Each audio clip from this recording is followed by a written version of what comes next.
Ngwantet, à une trentaine de minutes de route de Yaoundé. Nous sommes dans le département de la Mefoué à Famba, dans la région du centre. C'est ici, dans ce coin de verdure, au cœur de la forêt équatoriale, que Salomé B, qui témoigne à visage caché, séduite comme de nombreux autres concitoyens par l'électrification récente et l'attrait pour une zone qui a de plus en plus l'air d'une future banlieue, avait espéré terminer ses jours en acquérant un lopin de terre. Effectivement, c'est une famille, c'est un grand frère qui avait déjà acheté, bon, disons, soi-disant, avait déjà aussi versé de l'argent ici pour faire ses champs et avoir investi sur le terrain éventuellement après. Qui me dit donc que j'ai un ami, comme tu me parlais de ton projet pour avoir une porcherie, je vais t'amener là-bas. Quand on arrive, on vient donc me présenter le terrain. Bon, au départ, on ne me présente pas un terrain. Il me dit, on va, le village est où en Guantet? Je lui dis, allons quand même. Je vais d'abord faire une descente sur les lieux. Quand j'arrive donc sur les lieux, mon grand frère me montre d'abord sa première parcelle. Et l'ami qui me rassure même que non, il faut prendre le terrain, me montre aussi sa parcelle. J'estime donc qu'à partir de là, si les deux sont déjà installés, moi aussi je peux m'installer. Mise en confiance par ses frères, ses mères de famille qui ambitionnent se lancer dans l'élevage, y voient une belle opportunité à saisir. 2000 mètres carrés avec en prime un petit cours d'eau en contrebas de sa future parcelle, de quoi pratiquer la pisciculture. Coût de l'opération, 5,5 millions de francs CFA, financé par un prêt contracté dans une banque de la place. Les négociations se font avec un certain Gilbert qui se présente comme le propriétaire du dit terrain. Pour le premier versement, Salomé, qui se veut prudente, choisit de lui donner une partie de la somme convenue, soit 2 millions de francs CFA. Le paiement contre décharge se fait à son domicile au quartier Oja à Yaoundé. Je ne l'ai jamais vu. Et à Konolinga, je lui dis, bon, compte tenu de tout ce qu'on a causé, je voudrais donc te verser une avance. Ce jour-là, sensiblement, je voulais lui donner beaucoup d'argent. Mais puisque je voyais un peu la manière dont il se comportait, j'ai eu un peu de doute. Je me suis dit, en lui donnant un peu, peut-être j'allais le booster pour qu'il vienne. C'est quand je commence à lui poser un certain nombre de questions, je lui dis, bon, il faut donc qu'on rencontre le notaire, qu'on essaye de voir, comme on a déjà fait les levées topographiques devant le notaire, on essaye de voir si je peux donc lui donner. C'est donc cette question et tout ça qui a fait qu'il commence à me fuir parce qu'il savait déjà que j'allais connaître la vérité. Dès ce jour, commence le calvaire de Salomé B. De faux rendez-vous en fausses promesses, Gilbert, le vendeur, se montre désormais distant. Salomé et ses frères se rendent compte du poteau rose. Le faux vendeur s'évanouit dans la nature. Dernier contact en date, une conversation téléphonique en 2018 que Salomé B avait pris le soin d'enregistrer pour les besoins de l'enquête de police en cours. Menacé à l'arme blanche par d'autres personnes se revendiquant propriétaires du lopin de terre, Salomé a rejoint bien malgré elle la longue liste des Camerounais victimes d'escroqueries foncières. Des victimes qui se font abuser et se retrouvent dans une spirale négative qui conduit certains à des extrêmes.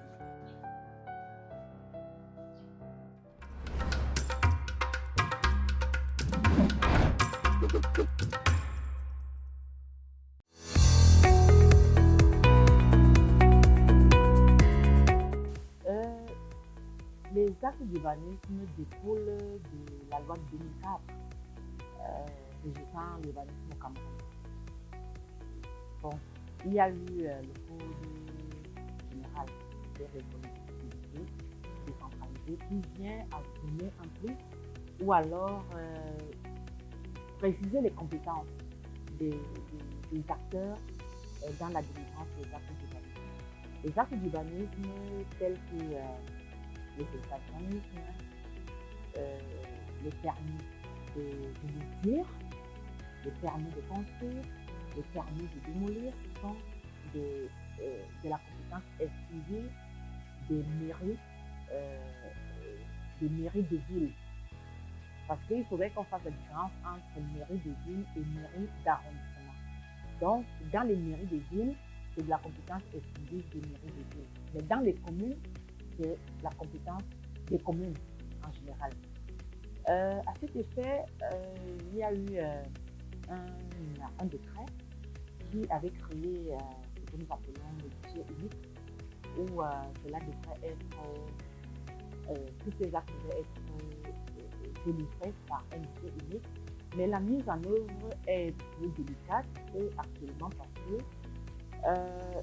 il y a des sectoriels qui interagissent dans la délivrance des actes de à la mairie de la ville de Yaoundé, par exemple, nous avons créé des applications pour digitaliser, pour rendre un peu, pour ne plus être vraiment en contact permanent avec les usagers et diligenter les procédures de délivrance de ces actes, par exemple le certificat d'urbanisme, qui au départ prenait environ des semaines et des mois, voire des mois. Maintenant, à la mairie de la ville de Yaoundé, on peut délivrer un certificat d'urbanisme à travers une base de données qui avait été mise à jour. En 72 heures, vous avez votre certificat d'urbanisme.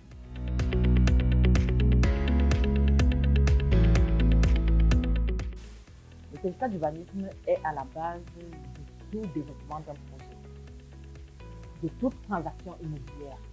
Donc, vous devez avoir un certificat d'urbanisme parce que c'est ce document qui vous informe de la nature de votre parcelle, de la nature de l'existence même de votre projet, parce que vous ne pouvez pas concevoir un projet, par exemple, d'école, construction d'une école, dans une zone où il est peut-être prévu de faire une station d'épuration des eaux usées.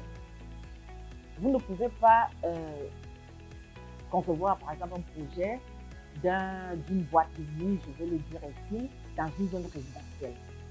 Donc, c'est le document qui vous informe de la nature, de la hauteur, de la dimension de votre projet. Donc, il faut commencer, même si je parle de la transaction immobilière, il faut commencer toute transaction immobilière, même de mutation. Parce qu'il y a beaucoup qui font des mutations et qui vendent l'immobilier dans des immeubles qui sont déjà construits. Avant d'acheter un immeuble bâti, il faut chercher à avoir un certificat d'urbanisme. Donc, vous avez les certificats d'urbanisme, les certificats d'urbanisme maintenant, donc vous allez vous demander votre permis de construire, vous demandez votre permis de lotir.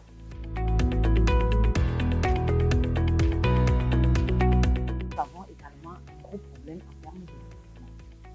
Parce que c'est la mairie de la ville qui doit approuver les lotissements privés. Et des lotissements privés, quand on approuve un lotissement privé, ça va avec tout ce qui est dans les règlements d'urbanisme.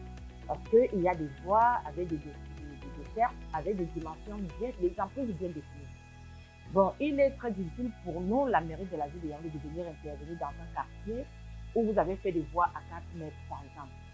Bon, vous avez des plaintes comme quoi les servitudes sont amplifiées.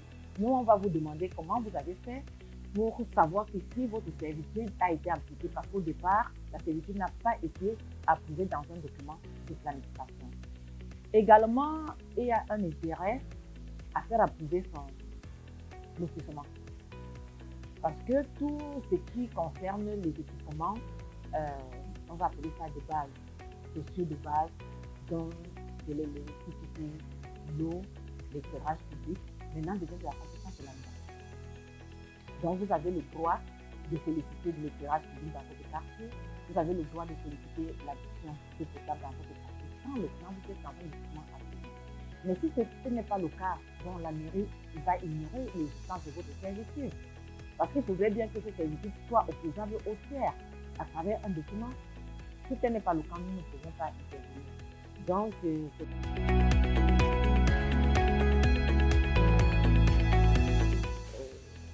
bien, c'est votre habitation. Pour le démolir, il faut demander un permis qui est donné par le maire de la ville. Donc, il y a eu beaucoup d'améliorations dans ce cas au niveau de la mairie de la ville.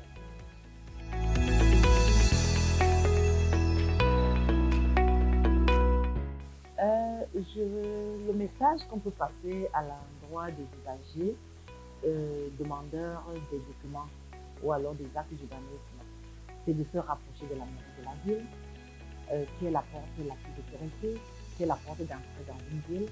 Et également, certes, on pense que des actes ou alors des documents qui sont difficiles à obtenir. Pour le moment, les améliorations ont été apportées. La bonne information est toujours nécessaire. La procédure même, parce que quand ça met long, il faut comprendre que certainement la procédure a été divisée à l'obtention même peut-être du document que vous sollicitez. Donc, c'est toujours bien de se rapprocher de la ville pour avoir des informations sur les formulaires, la procédure même. Et je pense qu'avec ça, nous éviterons des désagréments au niveau des contacts avec les populations.